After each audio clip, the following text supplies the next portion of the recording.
The canopy swallowed the light.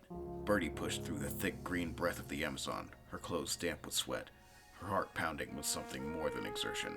She had followed no map, only a dream, a vision she couldn't explain. She had hoped that Delphine would join her on her quest to discover something more to life than soul-stealing and dark magic, but Delphine wanted nothing to do with white magic. Bertie understood and respected her decision, but having to leave felt like the death of her heart. Delphine had been her partner for over 200 years, and Bertie feared she would never find love again. On the seventh night, she found it. A rope ladder led up into the trees, vanishing into a nest of woven wooden vines. Lanterns flickered above, though no one had passed her on the trail. She climbed.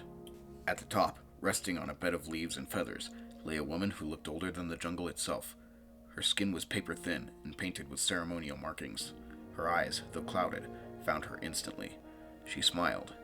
"You came," she rasped, "just as they showed me." Bertie stepped forward, unsure whether to kneel or speak or simply listen. "I am Chimalmat, last of my line. I have lived 1,000 years walking between the worlds of gods and women." She coughed, and Bertie knelt quickly, offering water. She waved it away gently. "No, child. I am already halfway through the veil." Bertie tried to speak, but Chimalmat raised a trembling hand, and in it, a small object, an ancient talisman no larger than a coin, wrapped in thread and etched with symbols that seemed to shimmer in the moonlight. "I saw you, long ago, in fire, in water, in silence." She placed the talisman in her hand. It was warm, alive. "The gods have chosen you to carry what I cannot. With this, you may live beyond time. Serve them, guide others, heal, be the example the world has forgotten." Bertie stared at it, her pulse roaring in her ears. "Or," she continued, softer now, "you may destroy it, end the line, live one life, burn bright, and return to the soil like all others. The choice is not a punishment, it is a gift." She lay back, exhaling slowly. The lanterns dimmed. "You have until the next full moon. Then the talisman will seal your fate." "Wait," Bertie whispered. "How will I know what to do?" The old woman smiled, closing her eyes. "Your soul already knows." And with that, she was gone. The jungle silent. Even the insects paused, as if in mourning. Bertie stood alone in the treehouse, holding eternity in her hand. After a while, Bertie descends the rope ladder into the jungle, holding the talisman in her hand. A month has passed since her meeting with the shaman. Still unsure about her choice, she decides to go on a hike in the evergreen forest behind her home.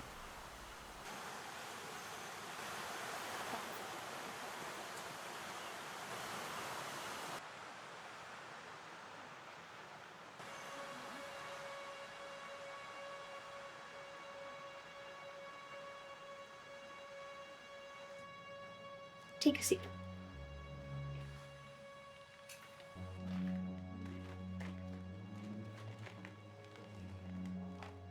I was born old, wrinkled skin, brittle bones, and now, as the years pass, I grow younger.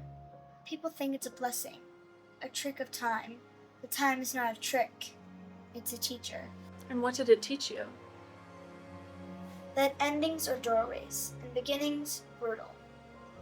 You're afraid, not of death, but of eternity. I used to crave eternity. It fed my dreams with its ravenous potential. But now, Some call immortality a gift, a chance to master every art, witness every age. Infinity is lonely, memory that cannot forget, love lost over and over again, cruel boredom from watching the world make the same brutal mistakes. then you would choose mortality? Some hearts grow tired. Others discover depths beyond comprehension. It's about bearing forever. If you think you can watch friends fade, lovers fall to time, kingdoms crumble, and still open your heart again, I know something of immortality. I've lived over 200 years, and I had a partner to share it with.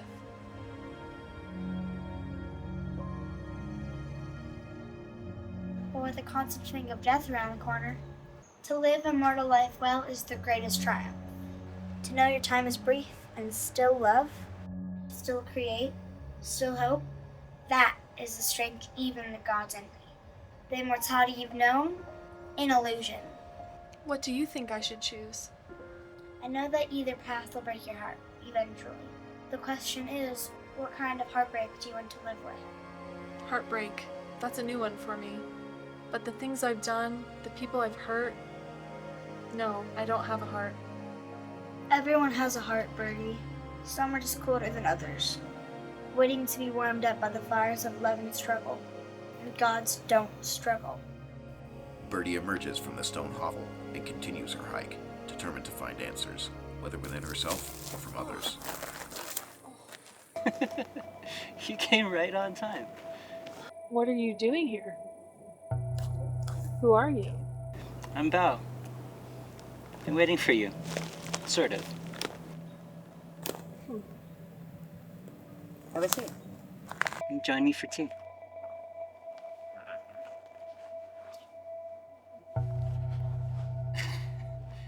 How's that spiderweb taste? Not great. Yeah. Maybe you should wash it down with some matcha. Matcha. Ever had matcha? The green stuff? Yes, the green stuff. I haven't had it before, but May I make you a bowl of matcha? sure. I have this big choice I need to make. We all do, don't we? Must be a really big choice. The biggest, you could say. Yeah? Give me the elevator pitch. I guess I could choose to live forever. Maybe 60 more years if I'm lucky. But in that case, I wouldn't have to keep this big secret. I kind of like secrets, to be honest. What's so good about secrets? They're spicy. They're like exciting, don't you think? I guess sometimes. Maybe not for 200 years, though. Huh? It's tiring. Yeah. It would be longer if I chose to live forever. That's forever. Forever, ever? Forever. And no one would really know who I am. It's not very common. Somebody appears in the woods and asks me about immortality. I bet not. But Bertie, Yeah? I think that you're trying to get answers from out here. But maybe there's an answer in here somewhere. You know? What I'm trying to say is, don't listen to what I say. Can I ask you a question? Sure. Would you rather be unknown but remembered, or would you rather be known and forgotten? What do you mean? Well, it seems that forever is a long time to hide. Yeah. I guess what I mean, Bertie, is that in every bowl of matcha, there's a wish. A wish? Yeah. What kind of a wish? I don't know. It's up to you. Here goes nothing.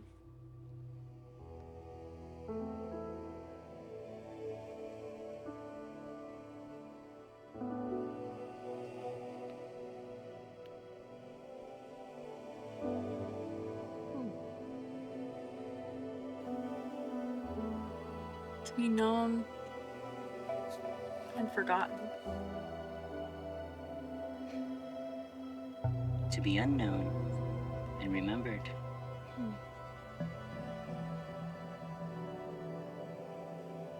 How would you spend forever, Bertie? Helping people, seeing cool stuff happen. Seeing everything happen. Seeing everything. Mm-hmm. But with who I am, I would never be able to let anyone in. They wouldn't know who I am, the true me. But if I were to just live out this life, I wouldn't have that burden. What do you want most out of this life? I think you've been starved for something. I guess purpose. And I don't want to die. Yeah, I don't think any of us do. You know what I think, though? I feel like dying is just changing forms. Maybe we're already immortal. Every once in a while, you gotta shuffle the deck and restart the game. I have to think on it. Of course, it's a big one. It is. Thank you. Yeah, thanks for sitting with me.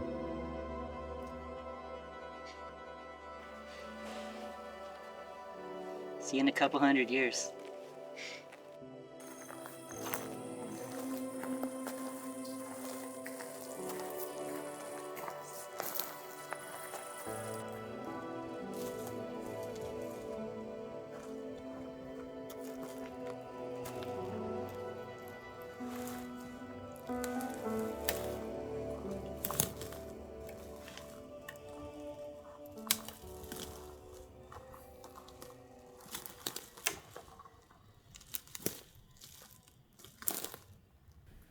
Bertie walks through the woods. She pauses, breathing in the sunlight filtering through the trees.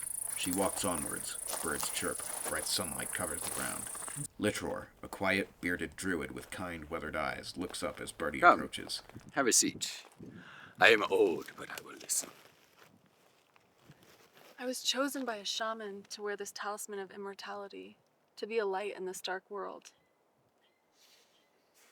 He has a peach in one hand. This peach is ripe, yes? And you would take a bite? And yet you've never had this particular peach. How do you know it doesn't have worms? Do not reach for the fruit you've never tasted. Immortality is not life without death. It is life without closure. But isn't that power? Power? No. Mortality is the true power. The power to choose how your story ends. That choice is the sharpest sword we mortals wield. We don't get to choose. Not really. We don't know how or when it comes. But we guide it. We choose to die in battle with blades raised and voices shouting, or in a bed of furs surrounded by blood and kin, or venturing into the unknown, chasing stars no one else dare reach. Or we can lay down alone among the forest and let the moss claim us, silent and still. That is choice. That is freedom. And immortality is what? A prison? It is a vow, never to end. It is an oath to always watch, always witness, never rest. The gods respect the mortal who lives fiercely and dies well. They envy us because we know our time is limited. Because we burn. Accept the turning of the world rather than stand outside of it. But if I have to live forever, I could change so much. I could learn so much, save so many people. And how long would you live before you forget why you began? How many lives would you outlive before their names blur, their faces fade? A mortal's life is a story. An immortal's life is a cycle. Do not trade poetry for a loop without end. I don't want to die. But death is not the enemy. It is the final verse. Fear not. Live well. And when it comes, die with your name carried on the wind and written in the bark of trees.